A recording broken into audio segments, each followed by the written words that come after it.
नमस्कार किसान भाइयों, आप सब लोग का हमारे चैनल इंडियन किसान चैनल में स्वागत है। किसान भाइयों, आज की वीडियो हम बात करने वाले कि गेहूं की फसल में दूसरी सिंचाई कब करें और साथ में कौन सी खाद का और कौन से स्प्रे का हमें प्रयोग करना चाहिए। इस समय पर सबसे बड़ी जो समस्या देखने को मिली गेहूं की फसल में, वो देखने को मिली पीलापन की समस्या। पीलापन की समस्या हम किस प्रकार से खत्म कर सकते हैं और उसके साथ में अपनी गेहूं की फसल से बेहद रिकातुर कल्ले के सिर के ले सकते हैं। क्योंकि कल्ले की समस्या बहुत ही अधिक देखने को मिली है, वहीं दूसरी समस्या पीलापन की समस्या बहुत ही अधिक देखने को मिली है। तो इन सारी समस्याओं को खत्म कर गेहूं की फसल से बेहद अच्छा उत्पादन और बेहद शानदार फुटाव किस प्रकार से ले सकते हैं, तो इसके लिए आप इस वीडियो को पूरा लास्ट तक देखते रहिएगा। अगर आपने अभी तक हमारे चैनल को सब्सक्राइब नहीं किया है तो फटाफट से हमारे चैनल को सब्सक्राइब किया, जिससे आपको आने वाले अन्य काफ़ी ज्ञानवर्धक वीडियो के नोटिफिकेशन आपको मिलता है और आप काफ़ी ज्ञानवर्धक वीडियो देखते हैं। तो आइएगा हम शुरू करते हैं आज की हमारी वीडियो। तो दोस्तों, मैं आपको बताना चाहूँगा कि गेहूँ की फसल में काफ़ी सारे हमारे किसान भी पहली सिंचाई कर चुके हैं, लेकिन उनके लिए भी वीडियो ये बहुत ज़्यादा महत्वपूर्ण होने वाली है। और जिन हमारे किसान ने अभी तक पहली सिंचाई नहीं करी है, तो उनके लिए भी ये वीडियो बहुत ही ज़्यादा ज्ञानपूर्वक होने वाली है। तो इसके लिए आप इस वीडियो को बिल्कुल भी स्किप मत करिएगा। तो आइएगा हम बात करते हैं। सबसे पहले मैं आपको बता दूँ कि दूसरी सिंचाई में कब करना चाहिए, क्या इसका सही समय पीरियड है। तो इससे पहले हम बात करते हैं पहली सिंचाई पर। पहली सिंचाई काफ़ी हमारे किसान भी देर से करते हैं या फिर थोड़ा जल्दी कर देते हैं, जिस वजह से उन्हें गेहूं की फसल में पीलापन की समस्या देखने को मिलती है। और बात करें तो सिंचाई आपको 18 से लेकर 25 से 30 दिन में दे देना चाहिए पहली सिंचाई। पहली सिंचाई आपको ज़मीन के हिसाब से, मौसम के हिसाब से और आपकी ज़मीन में कितनी नमी है उसके हिसाब से आपको करनी है।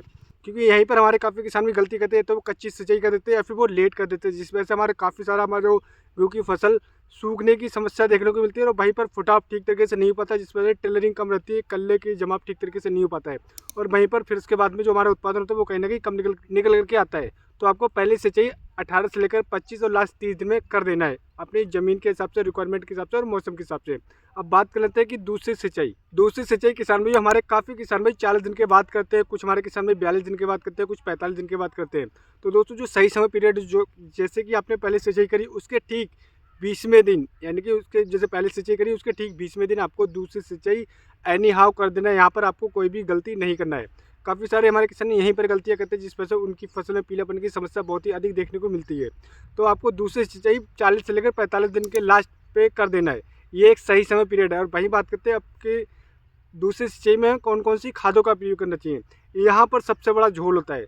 यहीं पर 99% किसान भाइयों का कॉन्सेप्ट क्लियर नहीं है। गलतियाँ 99% किसान कर रहे हैं, जिस वजह से उनका उत्पादन और गेहूं में पीलापन की समस्या बढ़ती चली जा रही है। कल्ले ठीक तरीके से जवाब नहीं कर रहे और कल्ले का फुटाव बिल्कुल भी नहीं हो रहा है। क्योंकि यहाँ पर गलती काफ़ी हमारे किसान भाई कर रहे हैं। वो गलती क्या कर रहे हैं कि जैसे कि मान लीजिए आपने पहले सिंचाई में आपने खादों का प्रयोग करा था, आपने nitrogen, phosphorus, potash, zinc, sulphur, इन चीज़ों का प्रयोग करा। और लेकिन अब बात करते हैं कि दूसरी सिंचाई में कैसे करना चाहिए, उसके साथ में कौन सी खाद का प्रयोग करना चाहिए। तो आपने पहली सिंचाई में जो खादें दी, यूरिया दिया आपने, जिंक दिया, सल्फर दिया या नहीं दिया है, तो आप लिख लीजिए यहाँ पर जो मैं आपको डोज बताने वाला। अगर आप इस डोज का प्रयोग करें तो अपनी जो ज़मीन है उससे पीलापन जड़ से ख़त्म कर सकते हैं। जैसे कि मान लीजिएगा पहली जो सिंचाई करी उसके बाद में हम दूसरी सिंचाई करने जा रहे हैं, तो दूसरी सिंचाई में आपको 40 से लेकर 45 किलोग्राम यूरिया देना है। क्योंकि यूरिया 3 भाग में दी जाती है, पहली बुआई करते समय, दूसरी से हमारी जो पहली सिंचाई थी उसमें, और तीसरा जो लास्ट भाग होता है वो हमें दूसरी सिंचाई में देना होता है। यहाँ पर काफ़ी हमारे किसान भी गलती करते हैं। तो आपको यूरिया लेना है 40 से 45 किलोग्राम, और यूरिया इसी टाइम पर देकर ख़त्म कर देना है। उसके बाद में आपको यूरिया का प्रयोग नहीं करना है। तो यूरिया लेना है आपको 40 से 45 किलोग्राम प्रति एकड़ के हिसाब से। और उसके बाद में अगर आपने अभी तक अपनी गेहूं की फसल में जिंक का प्रयोग नहीं करा है, तो आपको जिंक का प्रयोग एकड़ में 5 से 10 किलोग्राम प्रति एकड़ के हिसाब से आपको अवश्य देना है। क्योंकि जिंक की कमी 99% हमारी ज़मीन में पाई जा रही है। तो आपको जिंक का प्रयोग अभी अवश्य करना है, अगर आपने पहले खाद में नहीं करा है। और वहीं बात करते हैं कि सल्फर का प्रयोग हमारे काफ़ी किसान में नहीं करते। कि सल्फर एक ऐसा उर्वरक है जो कि हमारे जो टेम्परेचर, इस पर सबसे ज़्यादा दिक्कत है लो टेम्परेचर, ह्यूमिडिटी का और पाले का, उन सभी चीज़ों को कंट्रोल करने के लिए सल्फर बहुत ज़्यादा अति आवश्यक है। क्योंकि सल्फर हमारी क्लोरोफिल की मात्रा को बढ़ाता है, हमारे जो पौधा होता है उसको पाले से, लो टेम्परेचर से बचाने में काफ़ी ज़्यादा सहायता करता है। जैसे कि सरसों की फसल में सल्फर तेल की मात्रा को बढ़ाता है, वैसे गेहूँ की फसल में सल्फर हमारे जो टेम्परेचर उससे लड़ने में काफ़ी ज़्यादा सहायता करता है। तो आपको सल्फर का प्रयोग अवश्य करना है। सल्फर की अगर बात करें तो 5 से 10 किलोग्राम आपको सल्फर प्रति एकड़ के हिसाब से आपको देना है। और आपने अभी तक नहीं दिया तो आपको इसमें देना है। और वही बात करते हैं पोटास। काफ़ी सारे हमारे किसान पोटास देते समय गलती करते हैं। पोटास या तो पहली बुआई कर देते हैं, उसके बाद में पोटास देते हैं, उसके बाद में पोटास देते हैं जब गेहूं की बालियाँ निकल आती हैं। तो आपको ऐसा बिल्कुल भी नहीं करना है। और आपने पहली सिंचाई में पोटास का प्रयोग नहीं किया तो यहाँ पर आप 20 से 25 किलोग्राम प्रति एकड़ के हिसाब से पोटास दे सकते हैं। नहीं तो एक काम करें, आप यहाँ पर अभी यूरिया दे दीजिएगा, जिंक, सल्फर दे दीजिएगा, उसके बाद में 1 वीक के बाद में पोटास बालू उड़ता मिक्स करके दे दीजिएगा। जो आपको शानदार रिकॉर्ड देखने को मिलेगा, बहुत ही शानदार देखने को मिलेगा फुटाव। और जो भी आपका जो तना होगा तना काफ़ी ज़्यादा मजबूत होगा, बालियों का साइज मोटा चमकीला वजनदार आपको देखने को मिलेगा। तो आप पोटास का प्रयोग 1 बीघ के बाद कर सकते हैं, पहली सिंचाई के बाद में। अब बात करते हैं कि गेहूँ की फसल में पीलापन की समस्या क्यों आती है। पीलापन की समस्या जैसे कि जिंक और सल्फर की कमी से भी आती है, वहीं पर माइक्रो न्यूट्रॉन्स की कमी के यहाँ पर भी आती है, क्योंकि यहाँ पर काफ़ी हमारे किसान भी गलती करते हैं। तो आपको यहाँ पर दूसरी सिंचाई, अगर आपने पहली सिंचाई में कोई भी माइक्रो न्यूट्रॉन्स या कोई भी जाइम का प्रयोग नहीं करा है, तो आपको दूसरी सिंचाई में जाइम या फिर माइक्रो न्यूट्रॉन्स की पूर्ति अवश्य करना है। उसमें आप कौन सा ले सकते हैं, तो आप लिख लीजिए जो मैं आपको डोज बताने वाला हूँ। आपको यूरिया लेना है 40 से 45 किलोग्राम, उसके साथ में जिंक अगर नहीं दिया तो जिंक लेना है 5 से 10 किलोग्राम, सल्फर आपको 5 से 10 किलोग्राम लेना है। उसके साथ में आपको जाइम में सागरिका ले सकते हैं 10 किलोग्राम, या फिर माइक्रो राइजा 10 किलोग्राम ले सकते हैं, या फिर ह्यूमिक एसिड 10 किलोग्राम ले सकते हैं। इन सभी उर्वरकों को मिक्स करके आप दे दीजिएगा और बाद में सिंचाई कर दीजिएगा। जो आपका शानदार फुटाव देखने को मिला है, जो टेलरिंग आपको देखने को मिली, वो कहीं पर भी देखने को नहीं मिला और आपका खेत एकदम हरा भरा दिखाई देगा और एक समान एक लेवल में दिखाई देगा।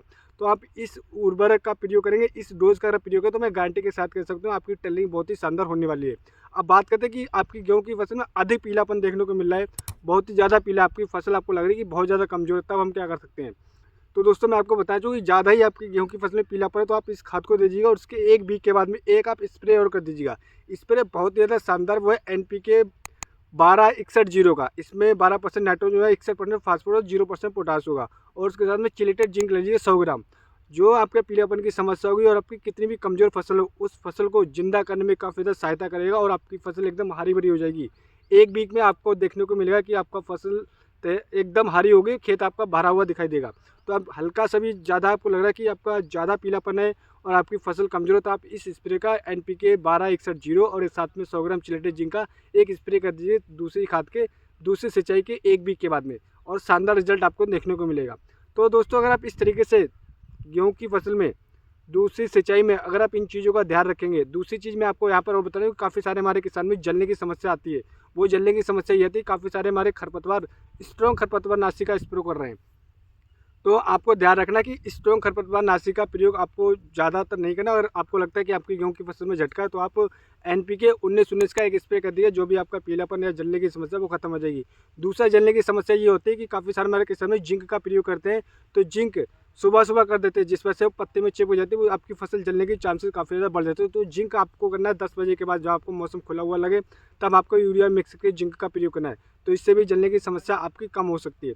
तो इस तरीके से जो मैंने आपको डोज बताई थी, जो मैंने आपको सिंचाई करने का समय पीरियड बताया था और जो मैंने उर्वरक बताए थे, अगर आप सही समय पर सही चीज़ों का प्रयोग करें तो अपनी गेहूं की फसल से बेहद अच्छा अधिकतर पैदावार ले सकते हैं। और उम्मीद करता हूँ वीडियो आपको हमारा पसंद है। अगर हमारा वीडियो आपको पसंद आया हो तो हमारे चैनल को सब्सक्राइब करना बिल्कुल भूलिएगा और हमारे इस वीडियो को ज़्यादा से ज़्यादा शेयर करें, जिससे जो हमारी जानकारी हमारे सभी किसान तक पहुँच सके। एक जानकारी मैं और देना चाहूँगा कि हमारे चैनल पर ऑलरेडी वीडियो पोस्ट हो चुकी है। काफ़ी सारे हमारे किसान में जिंक, पोटास, NPK का प्रयोग करते समय काफ़ी ज़्यादा गलतियाँ करें, तो अब से आपको गलतियाँ नहीं करें, तो इसके लिए हमारे चैनल पर ऑलरेडी वीडियो पोस्ट हो चुकी है कि आपको कौन कौन से समय पर जिंक का, पोटास का और यूरिया का प्रयोग करना चाहिए गेहूं की फसल। तो हमारे चैनल पर संपूर्ण जानकारी वाली वीडियो पोस्ट हुई, तो आप उस वीडियो को देखकर बहुत ही शानदार जानकारी ले सकते हैं। तो मिलते हैं नेक्स्ट वीडियो में नेक्स्ट जानकारी के साथ। जब तक के लिए धन्यवाद दोस्तों।